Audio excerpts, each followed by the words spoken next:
ओम शांति।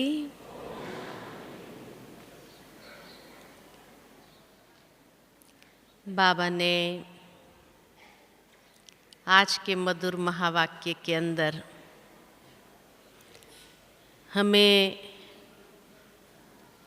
निश्चय बुद्धि होने के लिए प्रेरित किया कि कितने भी तूफान आए, कितनी भी बातें आए, लेकिन सदा निश्चय बुद्धि निर्भय होकर के चलना है, रहना है। और साथ ही साथ प्रतिदिन जब बाबा की मुरली हम सुनते हैं तो ये बात जरूर है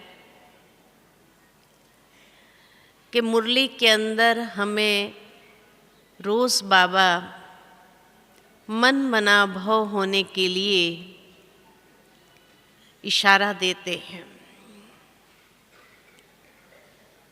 आज भी बाबा ने कहा कि अंतिम दृश्य को देखने के लिए बाबा की याद में मजबूत रहना है।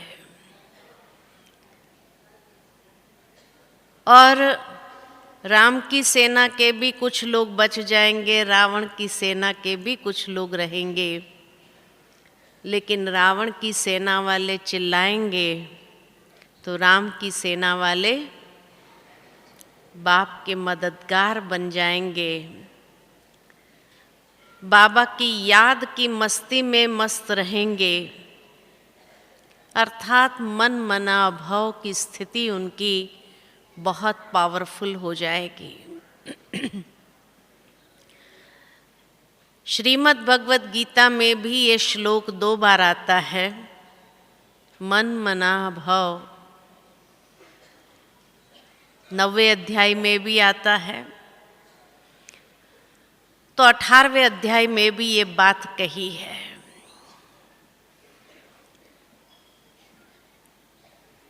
और जो मन मना भव होंगे वही मामेकम, अर्थात एक बाबा की शरण में ही रहेंगे।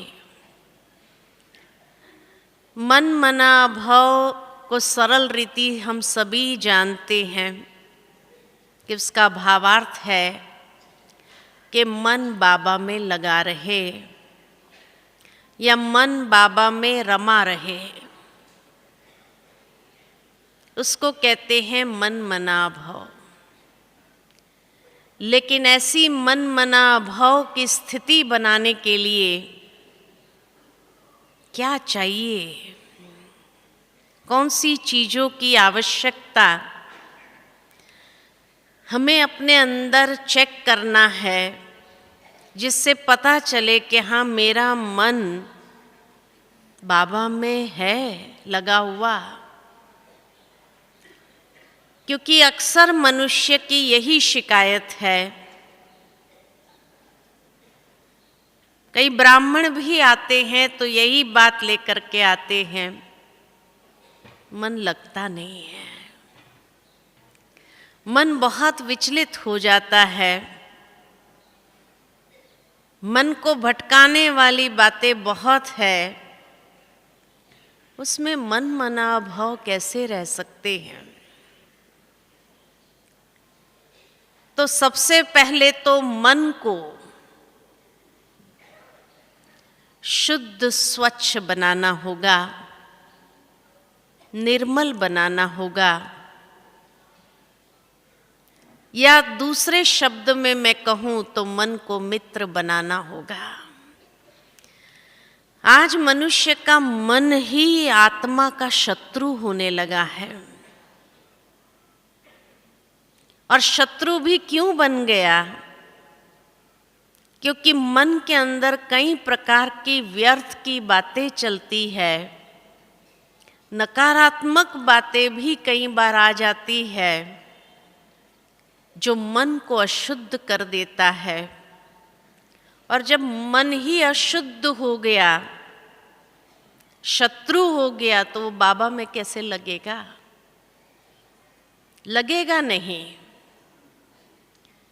बैठेंगे भी बाबा को याद करने के लिए मुश्किल से 2 मिनट लगता है, तब तक मन तो बाहर कई बातों में रमा रहता है। इसलिए सबसे पहले मन को मित्र बनाने के लिए मन को स्वच्छ, सकारात्मक, निर्मल,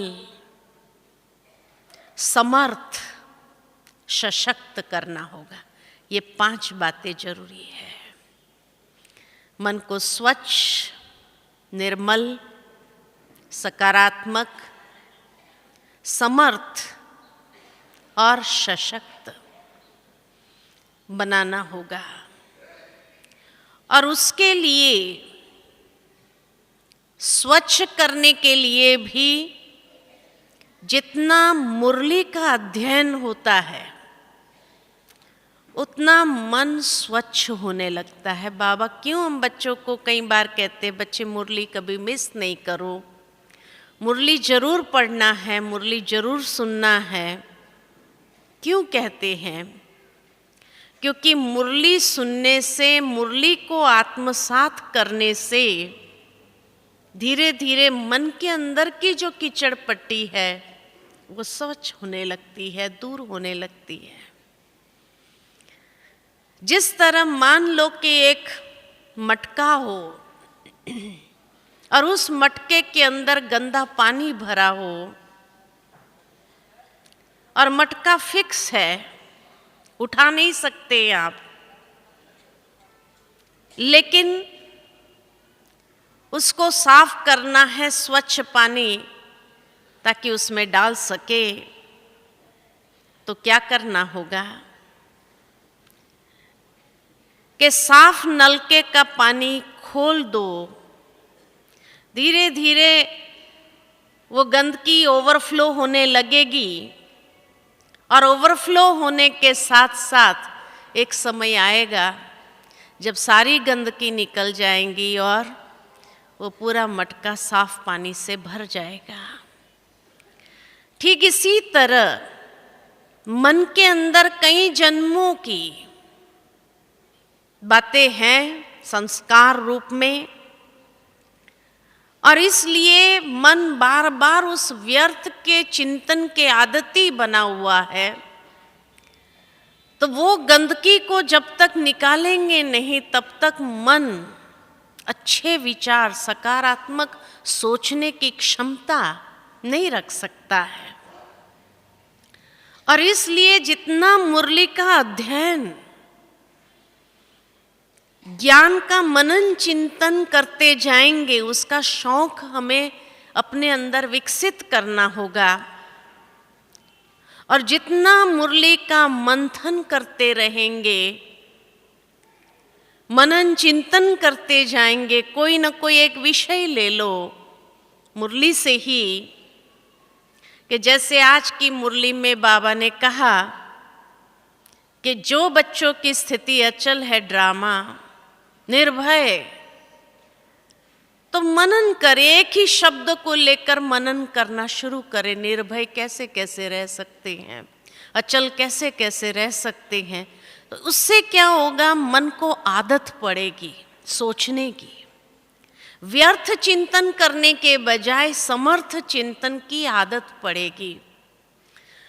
और जब एक ही शब्द को लेकर के आप उन बात पर कई तरह से मनन कर सकेंगे, मंथन करेंगे, लिखो उसको, ताकि अपने अंदर दृढ़ रहे वो बातें, और समय आने पर उसको आप प्रयोग में लाओ तो अनुभव होगा। और अनुभव होने से आपको इतनी खुशी होगी कि जो बातें मैंने मंथन किया था आज मैंने उसको यूज़ किया, तो वो आपकी प्रॉपर्टी हो जाएगी। उससे बहुत खुशी का अनुभव कर सकेंगे और तब मन इतना समर्थ की ओर प्रेरित होने लगेगा कि व्यर्थ की बातें कहाँ छूट गई। ये क्योंकि हमारे पास समर्थ चिंतन करने के लिए कोई बातें नहीं है, इसलिए वो व्यर्थ की जो आदत पड़ी हुई है वो बार बार सामने आ जाती है और वो हमें डिस्टर्ब भी करती है, विचलित भी करती है, परेशान भी करती है। हर कोई जानता है ये बात, हर एक के पास ये अनुभव है कि व्यर्थ चिंतन जब चलता है तो कितना मन दुखी हो जाता है, परेशान हो जाता है, विचलित हो जाता है। अनुभव है या नहीं है? लेकिन जिस तरह से व्यर्थ का मनन चिंतन होता है, तो ज्ञान का मनन चिंतन की हैबिट अगर हम डालें या आदत अपने अंदर डालें तो देखो कितना सुंदर। एक ही शब्द ले लो, आप एक शब्द के ऊपर ही आप चिंतन करना शुरू करो, चाहे सार में से लो, चाहे वरदान में से लो, चाहे स्लोगन में से लो, चाहे मुरली से ले लो। आदत डालनी चाहिए तो वो कचरा धीरे धीरे बाहर निकलता जाएगा। जब तक अंदर में वो मंथन नहीं चलेगा मुरली का, उस मुरली को सुन लिया लेकिन आत्मसात जो करना चाहिए उसको नहीं किया, उसको मनन नहीं किया, तो तब तक वो कचरा बाहर निकलेगा नहीं। और इसलिए बाबा कहते हैं कई बच्चे नेमीनाथ बन करके मुरली सुन लेते हैं, लेकिन उस मुरली को अपना खजाना बनाना ये नहीं आता है। इसलिए जब समर्थ विचार नहीं तो सशक्त कैसे होगा, साफ कैसे होगा, स्वच्छ कैसे होगा? तो इसीलिए बाबा ने मन मना अभव होने की पहली बात, मन को मित्र बनाओ और मित्र बनाने के लिए उसको अच्छे अच्छे विचार दो, ज्ञान की बातों का मनन चिंतन करो, मुरली का मंथन करो और मुरली का मंथन करके उसको समर्थ और सशक्त बनाओ। ये पहली विधि है। दूसरी विधि, मन मना भव होने के लिए मन को देही अभिमानी बनाने की आवश्यकता है, क्योंकि जितना मन बार बार देह अभिमान के वश होगा तो देह अभिमान के वश मन कभी मन मना भव नहीं हो सकता है।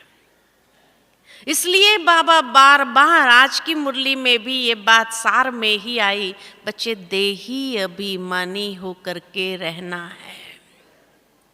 मन को उन विचारों में ले जाना है जिससे हम आत्मस्थिति में अपने मन को सेट कर सके। बार बार उसको देह अभिमान की आदत पड़ी हुई है, दैहिक विचारों से घिर जाता है, लेकिन उसको वहां से बार बार ले आए, देही अभिमानी होने की प्रैक्टिस में डाले, आत्मस्थिति में रहने की प्रैक्टिस में उसको लगाए। जितना देही अभिमानी होंगे उतना मन मना भव होना आसान हो जाएगा। नहीं तो देह अभिमान व्यक्ति को कहाँ से कहाँ ले जाकर गिराएगा पता ही नहीं चलेगा। इसलिए देही अभिमानी होना बहुत आवश्यक है। ये प्रैक्टिस बढ़ानी होगी अपने आप में। तीसरी बात कि मन मना भव होने के लिए जीते जी मरना होगा। किससे मरना होगा? पुराने पन से, पुराना स्वभाव, पुराना संस्कार, पुराने संसार, पुरानी बातों से मरना होगा। क्योंकि जब तक मरते नहीं हैं तब तक वो पुराना जागृत हो जाता है, जो भूत बनकर के सामने आता है। भूत की बातें है ना, वो भूतकाल की बात, इसलिए उसको कहा गया। तो भूतकाल की बात तो भूत बन करके ही सामने आएगी, जो डराएगी व्यक्ति को, इसलिए जीते जी मरना माना अपने आप को पुरानेपन से एकदम विस्मृत। तो विस्मृत होने के लिए जितना विस्मृत होते जाएंगे तो स्मृति स्वरूप यानी मन मना भव होना आसान होगा। पुरानी दुनिया की आकर्षण बहुत आकर्षित करती है, क्योंकि आजकल की दुनिया के अंदर आकर्षण की कई चीजें हैं जो मन को स्वतः खींच लेता है, और इसलिए मन भटक जाता है उन आकर्षणों में। मन किन किन बातों में भटकता है? एक तो इच्छाएं क्रिएट होती है। जब पुराने संसार के तरफ आकर्षित हुआ, भटका, तो इच्छाएं तो जागृत होगी, ये तो स्वतः है, लिंक में है, एक दूसरे के साथ कनेक्टेड है। इसलिए बाबा ने हम बच्चों को श्रीमत दी है कि बच्चे देह सहित देह की दुनिया को ही भूल जाओ, क्योंकि जब तक इस पुरानी दुनिया को, पुरानी देह को हम भूलेंगे नहीं, तब तक मन वहां से हटेगा नहीं, और इसलिए मन मना भव होना मुश्किल होगा। अर्जुन का मन भी बार बार विचलित हो रहा था। क्यों हो रहा था? जो 2 बार उनको कहना पड़ा, एक 9वें अध्याय आधे में और एक 18वें पूरे में, तब जाकर वो नष्टो मोहा बना। तो देह के संसार, देह के संस्कार, पुरानेपन के संस्कार, संसार, पुरानी आकर्षण जो है वो अभी भी मन को भटकाने में कामयाब हो जाती है हमारे मन को। और इसलिए मन जब उन बातों में भटक जाता है, कोई चीज की इच्छा हुई ये प्राप्त करे और नहीं मिली, क्योंकि अगर मेरे भाग्य में है ही नहीं, मिली नहीं मुझे, तो कितना मन विचलित होगा। योग में बैठेंगे, योग लगेगा। अच्छा, पुराने संस्कार के वश या पुराना स्वभाव के वश कोई बातें हैं जिनको हम छोड़ नहीं पाते हैं, पुरानी बातें, अब मरजीवा हो गए, तो वो पुरानी बातों को छोड़ो। लेकिन वो बातें जब तक बुद्धि से छूटती नहीं है, योग लगाना चाहो, बार बार मन कहाँ चला जाएगा? उन्हीं बातों के तरफ चला जाएगा। या ब्राह्मण बनने के बाद भी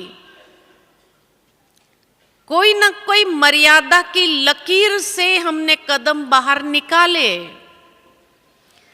और इसलिए वो बातें याद आती रहती है, अफसोस कराती रहती है, पश्चाताप की ओर ले जाती है, तो मन मना भव कैसे रह सकते। इसीलिए जब भी कोई ऐसी बात हो भी गई ब्राह्मण जीवन में, चलो जाने अनजानेपन में पुराने संस्कारों के वश होकर के, तो बाबा ने बहुत सहज विधि हमें बताई है कि लिख करके बाबा को दे दो।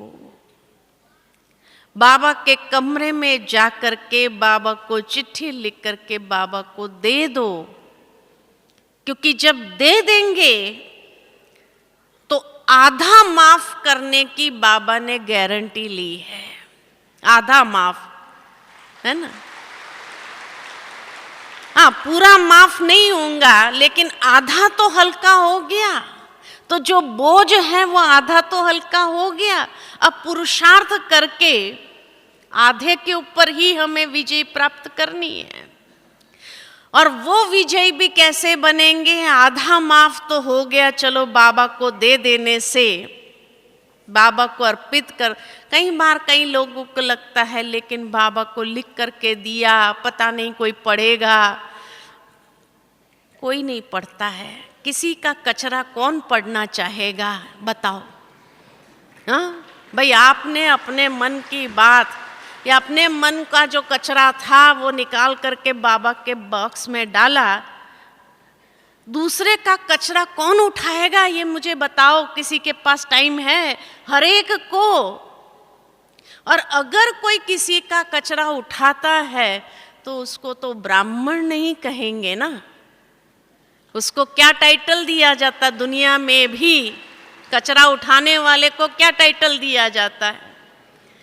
इसीलिए एक बात निश्चित रखो कि मधुबन में जब बाबा के कमरे में डाल दिया, यहाँ तो किसी के पास टाइम नहीं है पढ़ने का, वो सारा जो है बॉयलर में जलाया जाता है, किसी के हाथ नहीं लगता है। इसीलिए ये संकल्प से भी आप मुक्त हो जाओ कि पता नहीं कोई पढ़ेगा तो क्या सोचेगा। कोई किसी का कचरा नहीं उठाएगा यहाँ पर, इतना याद रखना। क्योंकि वो आपका कचरा जो आपको परेशान कर रहा था तभी तो आपने निकालना चाहा, तो यहाँ कौन होगा जो अपने पास उस कचरे को इकट्ठा करना चाहेगा? कोई नहीं करेगा।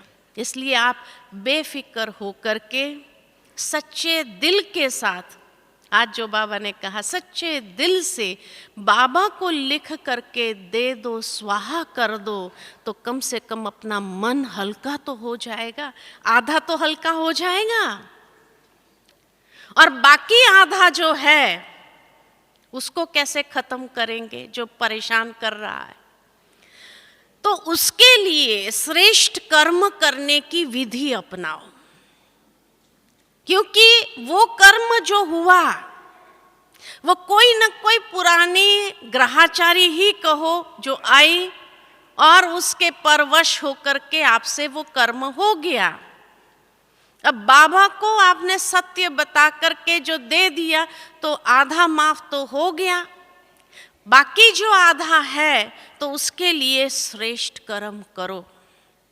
जैसे दुनिया में भी लोग मंदिर में जा कर के कोई न कोई काम करते हैं, भाई कहीं जूते चप्पल को ठीक करते हैं या सफाई करते हैं देह अभिमान तोड़ने के लिए, और तोड़ने के लिए वो श्रेष्ठ कर्म करते हैं जिस श्रेष्ठ कर्म ऐसा हो जिससे दुआएं मिले।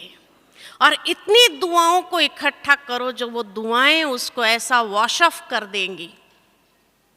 या जैसे बाबा कहे कोई भी ग्रहाचारी जब आती है और कोई कर्म हो जाता तो उसको मिटाने के लिए दान दे करके, दे दान तो छूटे ग्रहण, वो पुराने ग्रहण जो लगे तो उसके लिए दान कर दो। कोई ना कोई अपने अंदर सूक्ष्म या स्थूल दान भी हमें मदद करता है, और सूक्ष्म जो दान कर देते उस संस्कार का वो भी हमें बहुत मदद करता है, बहुत हल्का करता है।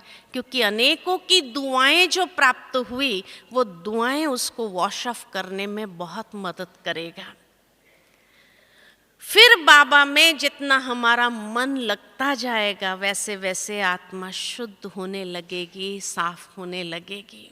तो इसलिए मन मना भव होने के लिए जीते जी मरना, और जीते जी मरना माना पुरानेपन से मरना, और पुरानेपन से मरने के लिए पुराने संस्कारों को हर कोई जानता है कि भाई मेरा संस्कार कहाँ मुझे परेशान कर रहा है, तो यहाँ आए हैं बाबा के कमरे में जा कर के उसको दे दो बाबा को, और सदा अपने आप को मुक्त कर लो। प्रतिज्ञा कर लो, अपने आप से दृढ़ संकल्प कर लो कि बाबा आज जो मैंने दे दिया वो दोबारा मुझे लेना नहीं है, और यहाँ समाप्त करके जाना। परीक्षाएं आएगी, उसी संस्कार को वापस जागृत करने के लिए माया चांस तो देखेगी, लेकिन उस वक्त याद रहे कि मैंने बाबा के कमरे में ये दृढ़ संकल्प की चिट्ठी लिख करके दी है, मुझे इसके वश नहीं होना है। ये टेंशन के पहरेदार को मजबूत कर लो, और अटेंशन के पहरेदार जब मजबूत हो जाएंगे तो धीरे धीरे उस कर्म से, उस संस्कार से अपने आप को मुक्त करना सहज हो जाएगा।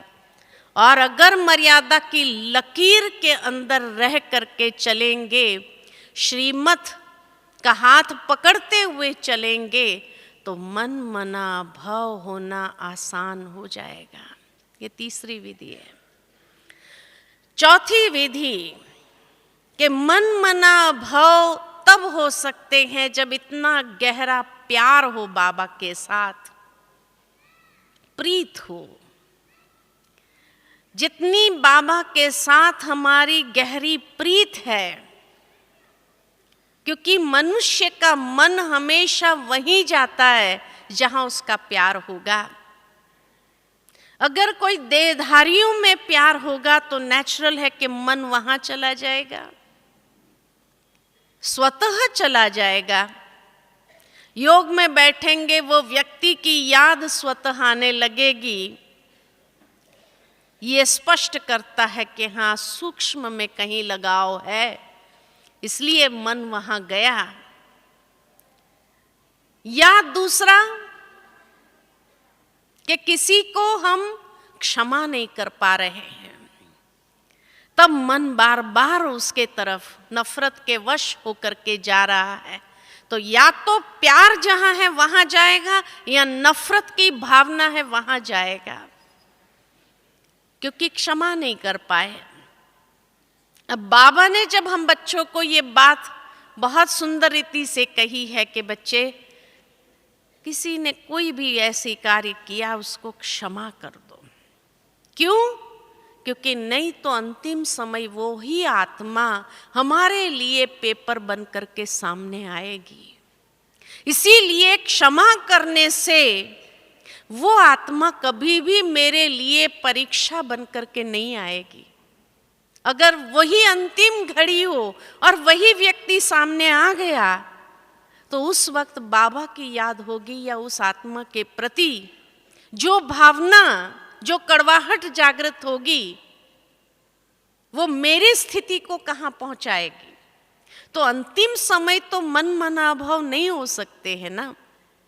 इसीलिए क्षमा कर दो तो वो आत्मा मेरे लिए परीक्षा बन करके न आए। बहुत जरूरी है, क्योंकि ये बात ऐसे ही हम नहीं कह रहे हैं कि जब आप मन से किसी को क्षमा करके देख लो, कितना हल्के हो जाते हैं। दिल से क्षमा करके देख लो,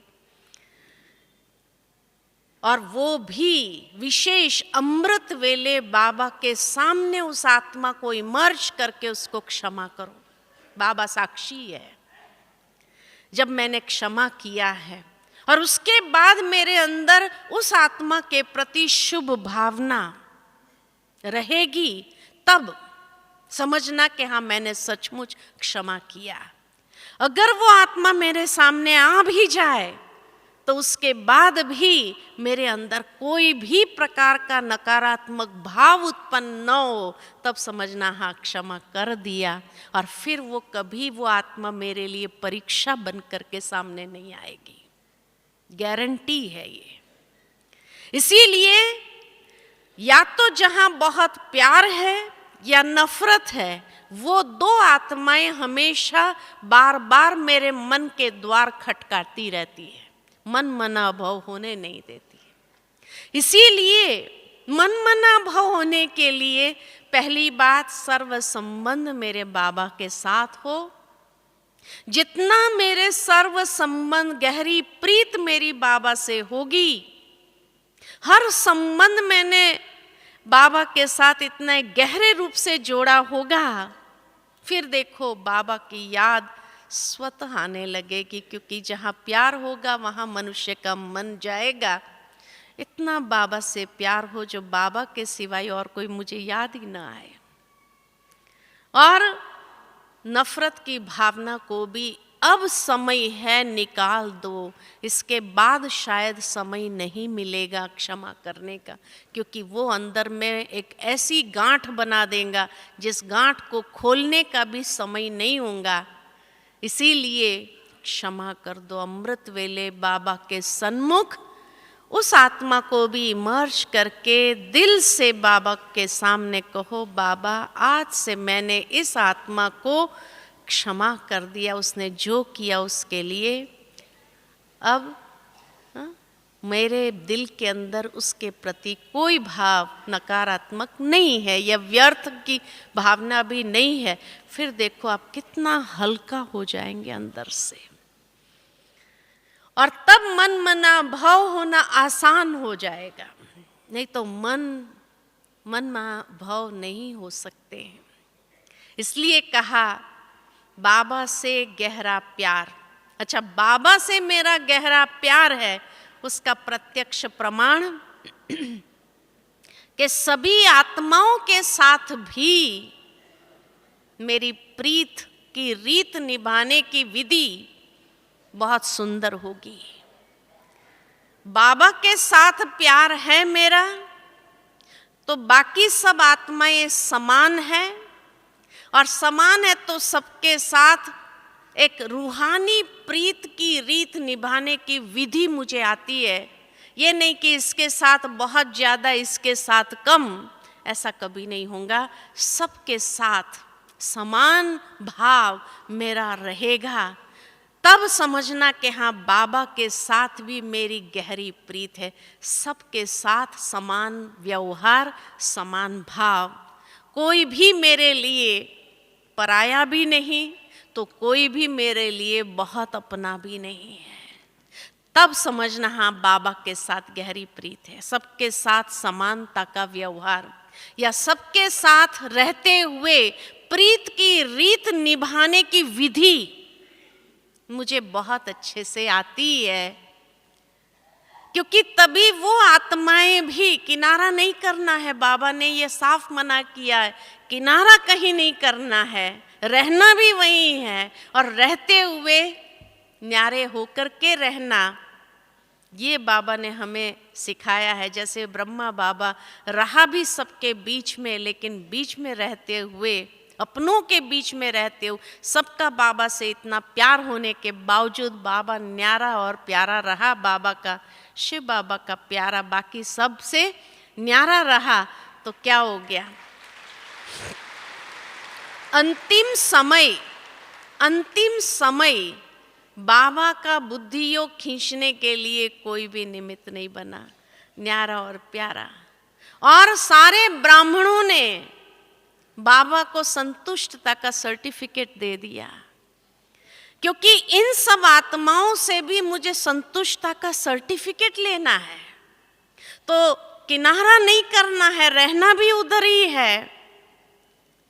सबके साथ प्रीत की रीत निभाते हुए वो विधि आनी चाहिए, ताकि मैं उनको संतुष्ट भी करूं और वो मुझे संतुष्टता का सर्टिफिकेट भी दे।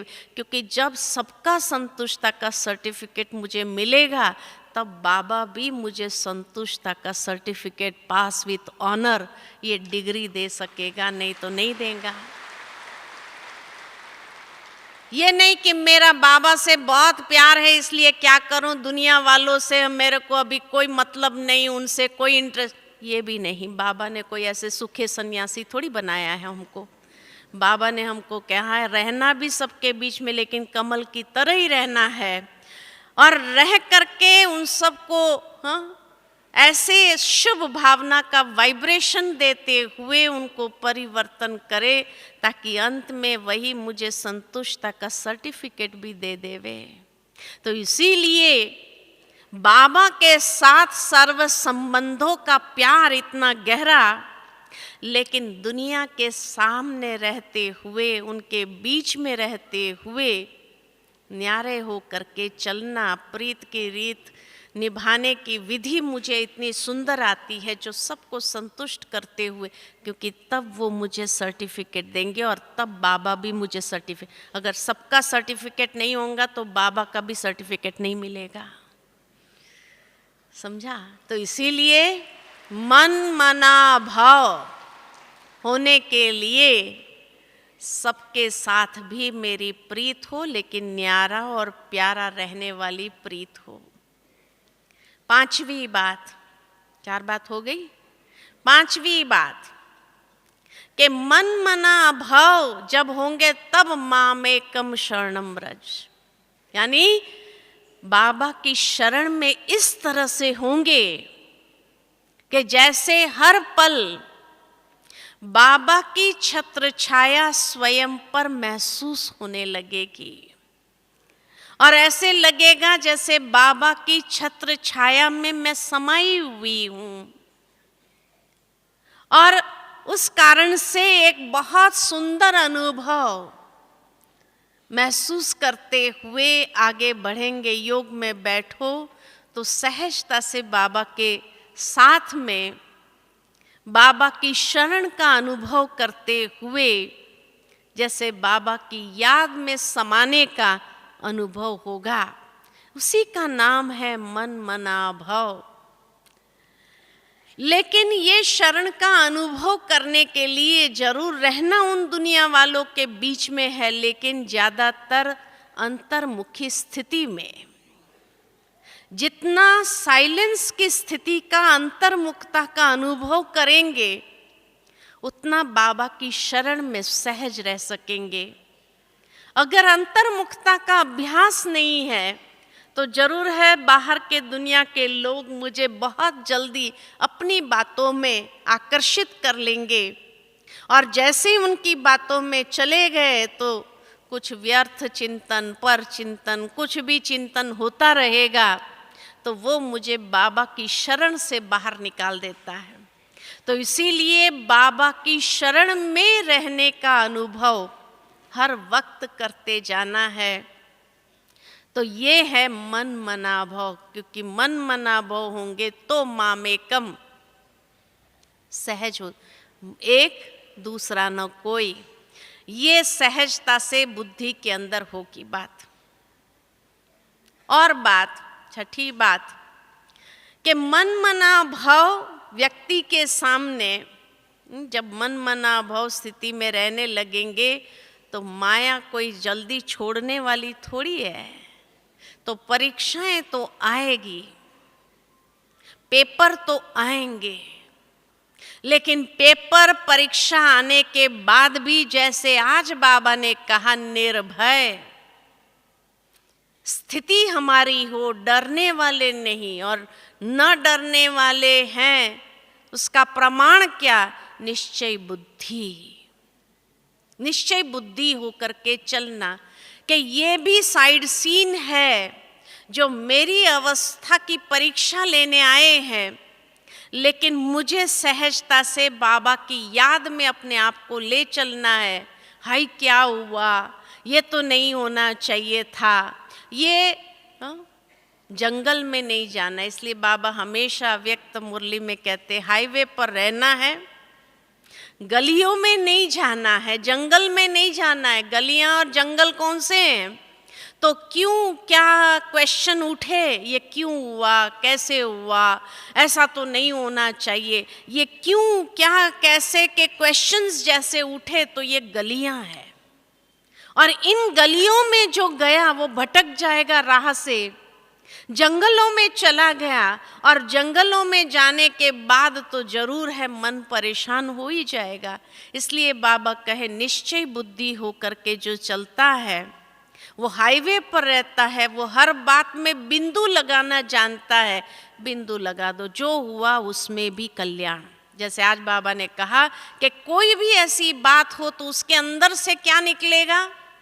ड्रामा कल्याणकारी है, ड्रामा कल्याणकारी है, बाबा कल्याणकारी है। जब बाबा कल्याणकारी, ड्रामा कल्याणकारी, तो मेरा कल्याण करने की शक्ति किसमें है? कुछ भी हुआ तो पहला क्या याद आता है? ड्रामा कल्याणकारी। क्यों हुआ, कैसे हुआ, नहीं होना चाहिए, ऐसा क्यों हुआ। ये सारे जंगल में मुझे घुसना नहीं है, क्योंकि जो एक बार इन जंगलों में चला गया फिर वहां से निकलना बहुत मुश्किल होगा। ऐसे भूल-भुलैया में चला जाएगा, 1 से 10 प्रश्न, 10 प्रश्न से 20 प्रश्न हो जाएंगे, और फिर मन इतना परेशान हो जाएगा, विचलित हो जाएगा, जो मन मना भाव की स्थिति नहीं रहेगी। इसलिए ये भी हम प्रिपेयर्ड रहे कि परीक्षाएं तो आएगी, लेकिन ये परीक्षाएं आती ही है मेरी अवस्था को मजबूत बनाने के लिए। और मजबूत बनाने के लिए मुझे ये निश्चय होना चाहिए, ड्रामा कल्याणकारी है। हर वक्त ड्रामा कल्याणकारी है, और इस परीक्षा को भी मुझे पास करना है। इसीलिए कई बार कई लोग जब कहते हैं पुराने हिसाब किताब, मैं कहती हूँ हिसाब किताब नहीं है।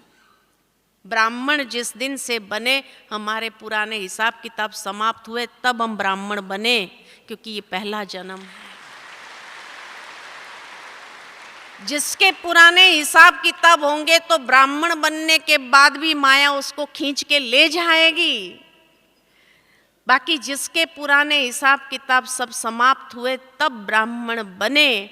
बाकी जो कुछ भी इस दुनिया में हो रहा है हमारे सामने, ये परीक्षा पेपर है, और पेपर आता ही है पास करने के लिए, आगे बढ़ने के लिए। और जब उसको पेपर समझ करके पास करते आगे बढ़ जाते हैं, तब देखो आप कितने हल्के रहेंगे और आपको खुशी होगी पास होने की।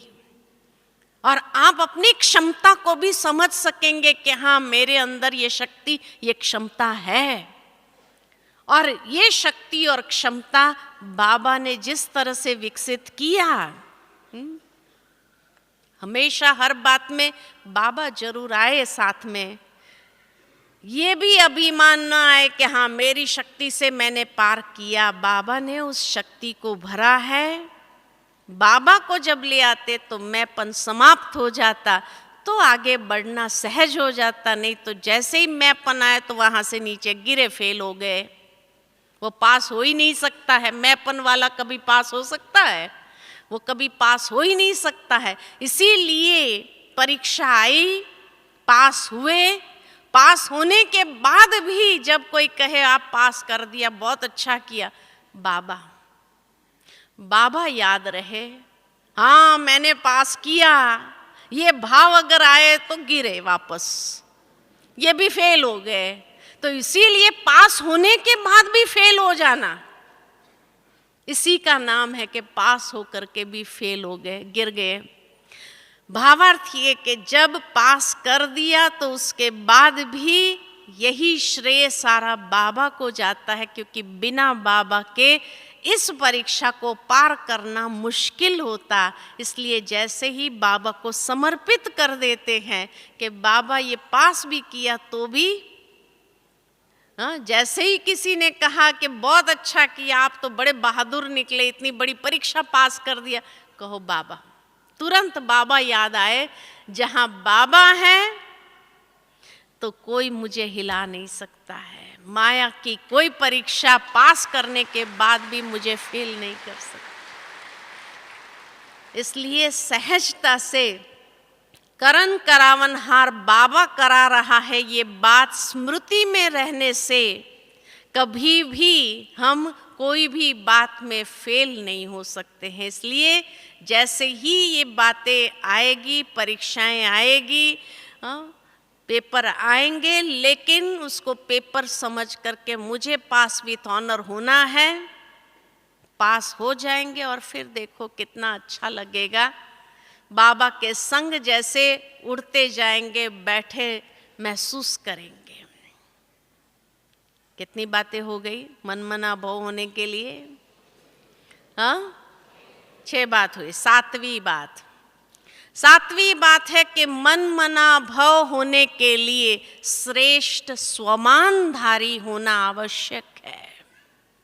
जितना अपने मन को श्रेष्ठ स्वमान में स्थित करेंगे, और खाली संकल्प से नहीं स्थित करना है, लेकिन फील करना है। मन उस भाव को फील करे। कहने में मैं कह देती हूँ कि हाँ मैं सर्वशक्तिवान, मास्टर सर्वशक्तिवान हूँ, सर्वशक्तिवान की संतान, मैं मास्टर सर्वशक्तिवान हूँ, और फिर एक कॉकरोच आए तो भी मैं डर जाऊं, उछल कूद करने लग जाऊं, तो उसको मास्टर सर्वशक्तिमान तो नहीं गए। माना मैंने वो स्वमान तो लिया, लेकिन वो परीक्षा आई, फिर मास्टर सर्वशक्तिमान के सामने परीक्षा तो आएगी ना कि भाई आज उसने ये सामान लिया, माया ने भी सुन लिया कि उसने सुबह सुबह ये सामान लिया है, तो चलो मैं देखती हूँ। तो कॉकरोच बन करके माया आती है, और जैसे ही माया आई और मैं उस कॉकरोच के सामने उछल कूद करूं, तो माया भी मेरे पर हंसेगी या नहीं हंसेगी? माया भी हंसेगी, ये मास्टर सर्वशक्तिमान है, कहेगी कि नहीं कहेगी? तो इसीलिए जो स्वमान लेते हैं उस स्वमान का स्वरूप बन करके उसको फील करो, उस शक्ति को फील करो। और फिर जैसे माया परीक्षा लेकर आए तो समझ जाओ कि आज मैंने ये स्वमान लिया तो ये आएंगी, तो निर्भय होकर के, शक्तिशाली बन करके उसको बिना विचलित हुए पार कर दो या हटा दो या उसको खत्म करो। लेकिन ये नहीं कि मैं उछल कूद करने लग जाऊं, नहीं तो मैं मास्टर सर्वशक्तिमान कहाँ से हुई? तो इसीलिए जो स्वमान हम लेते हैं वो स्वमान का प्रैक्टिकल स्वरूप बनना और स्वरूप बन करके उसको फील करना, उस ऊर्जा को महसूस करना अपने अंदर। और जैसे उसको महसूस करते हैं तो बाबा के साथ साथ मैं हूँ, ये फील करने से कभी भी कोई भी बात मुझे हिला नहीं सकेगी और मेरे मन को विचलित नहीं कर सकेगी। तब हम सहजता से मन मना भाव की स्थिति में रह सकेंगे। इसीलिए बाबा कहते हैं मन मना भाव होने के लिए सदा श्रेष्ठ स्वमानधारी बन करके, क्योंकि बाबा के साथ मुझे अपना मन लगाना है तो समानता तो चाहिए या नहीं चाहिए? बाबा ने जैसे हम बच्चों को कहा कि बच्चे दुनिया में लोग भक्त समझते हैं, मूर्ख समझते हैं, सेवादार समझते हैं या अपने आप को बहुत नीचे कक्षा पर समझते हैं, तो इसीलिए भगवान के साथ उनका मन जुड़ ही नहीं सका। लेकिन हमारा मन क्यों बाबा के साथ जुड़ा? क्योंकि बाबा के साथ हम उस समानता की स्थिति में आते हैं, जैसे बाप वैसे हम बच्चे हैं, तो सहजता से मन हमारा जुड़ सकेगा। तो ये स्वमान के आधार पर हम उस समानता की स्थिति पर आते हैं और तब हमारा मन बाबा में इस तरह से जुड़ जाएगा, सहजता से जुड़ जाएगा, जो मन मना अभाव होना आसान हो जाएगा। लेकिन अगर मैंने स्वमान लिया ही नहीं, मैं बाबा के सामने अपने आप को अभी भी नीच पापी कपटी ये समझती रहूं, तो कैसे बाबा में मन मना भाव हो सकेगा? मेरा मन लग ही नहीं सकता है, रम ही नहीं सकता है, क्योंकि मैंने अपने आप को बहुत नीचे देखा। तो इसीलिए अपने स्मृति से स्वमान के सीटधारी हम बने। रोज बाबा ने हम बच्चों को कहा, जो स्वमान में अपने आप को उस सीट पर सेट कर देते हैं, तो सीट पर सेट होने से बाबा के साथ का अनुभव करना कितना सहज और सुंदर होगा। तो इसीलिए मन मना भाव होने के लिए श्रेष्ठ स्वमान की सीट पर सेट हो जाओ। और इसीलिए उस सीट पर से हिलाने के लिए, आज जैसे बाबा ने कहा अंगद का मिसाल दे करके कि हिलाने के लिए आए तो भी क्या किया? हिला नहीं हिला। रावण के उसमें जाकर के पैर जमा दिया कि हिलाएं तो सीता जी आपकी। सारे घबरा गए, भाई ये क्या बोल रहे हैं, सीता जी को देने की बात कह दिए। जमा तो दिया तो रावण हंसने लगा, अरे ये तो मेरे महारथी हिला देंगे इनको तो। लेकिन जब जमा दिया विश्वास पर, उसके विश्वास पर जब जमा दिया पैर को, तो कोई महारथी हिलाने की ताकत नहीं रख सका, है ना। और इसीलिए जब बाकी बंदर सेना ने पूछा कि भाई तुमने ऐसा कैसे पैर रख दिए और अगर हिला देते थे तो उसने क्या कहा? पैर रखना मेरा काम था, हिलना न हिलना ये उसका काम है। ये विश्वास, ये निश्चय, ऐसी निश्चय बुद्धि बनना, ऐसे निश्चय बुद्धि होकर के चलना। देखो फिर बाबा भी ऐसे हिम्मत वाले बच्चों को किस तरह से मददगार बन करके सामने खड़ा हो जाते हैं। लेकिन अगर मेरा बुद्धि रूपी पैर हिलता रहा बार बार, मैंने रख तो दिया, पता नहीं बाबा आएगा कि नहीं आएगा, बाबा आएगा, बाबा कहाँ से आएगा बताओ, है ना। और इसीलिए रावण भी आ जाए लास्ट में रावण भी आ गया उसका पैर हिलाने के लिए, तो क्या किया, अरे पैर पड़ना है तो श्री राम के पैर पड़ो, मेरे पैर पड़ के क्या, लात मार के चला गया, लात मार के चला गया। इसलिए बाबा कहे रावण भी हिला न सके, इतना बुद्धि रूपी पैर, हमारा निश्चय का पैर इतना मजबूत हो कि कोई भी हिलाने का प्रयत्न करे तो भी वो हिला न सके, वो भी हिला न सके हमारे बुद्धि रूपी पैर को। एक बार बाबा ने मुरली में कहा था, रावण तो क्या, रावण का बाप भी अगर आ जाए ना वो भी नहीं हिला सके। रावण का बाप कौन है? रावण का बाप कौन है? शिव बाबा। रावण किसका भक्त था? शिव का भक्त था ना।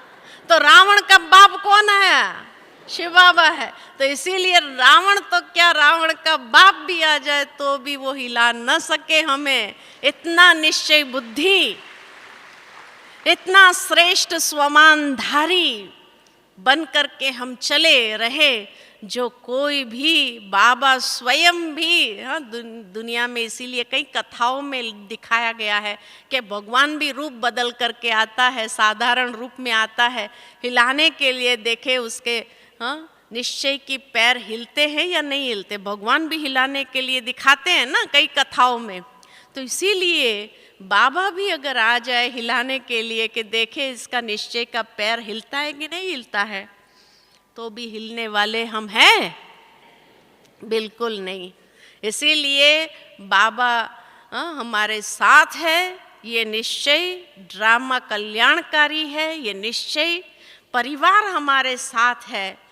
स्वयं में दृढ़ता हो, ऐसी शक्ति हो कि हमें बाबा ने इतना ऊंच बनाया है, इतना श्रेष्ठ स्वमानधारी बनाए, तो उस स्वमान से हिलने वाले नहीं है। तो ये चारों स्वमान और चारों निश्चय इतने पक्के हो अपने अंदर, जो कोई भी बात हमारे मन को विचलित न कर सके, लेकिन सहज मन मना भाव स्थिति में रह सके। तभी बाबा कहे ऐसे हिम्मतवान मजबूत बच्चे जो होंगे वही अंतिम दृश्य को देखने के पात्र होंगे। और ऐसे बच्चे बाबा को चाहिए जो मजबूत, हाँ, जो बाबा ने आज मिसाल दिया, कोई ऑपरेशन देखने जाते और वही बेहोश हो जाते, देख ही नहीं सकते हैं, है ना। इतने कमजोर दिल वाले थोड़ी चाहिए भगवान को, तो मजबूत दिल वाले चाहिए कि अंतिम जो भी दृश्य आएंगे उन दृश्य को देखते हुए, उन दृश्य को क्या सहजता से पार करके दूसरे के भी मददगार उस समय बन जाए। ऐसे बच्चे बाबा को चाहिए जो अंतिम दृश्य को सहजता से पार करके नई दुनिया की स्थापना में फिर भी अपना रोल इस तरह से निभाएं, ऐसा रोल प्ले करे जो सब लोग कहे हाँ सचमुच ये भगवान के बच्चे हो सकते हैं, यही भगवान के बच्चे हैं, यही भगवान, यही है, यही है, यही है, ये तब निकले अंदर से। ठीक है। तो ये है मन मना भाव होने से कितने मजबूत, परिपक्व और शक्तिशाली हम बन जाएं, और अंतिम समय वही दृश्य देखते हुए भी मन बाबा के साथ जुड़ा रहे। ये है मन मना भाव स्थिति। ठीक है। अच्छा, ओम शांति।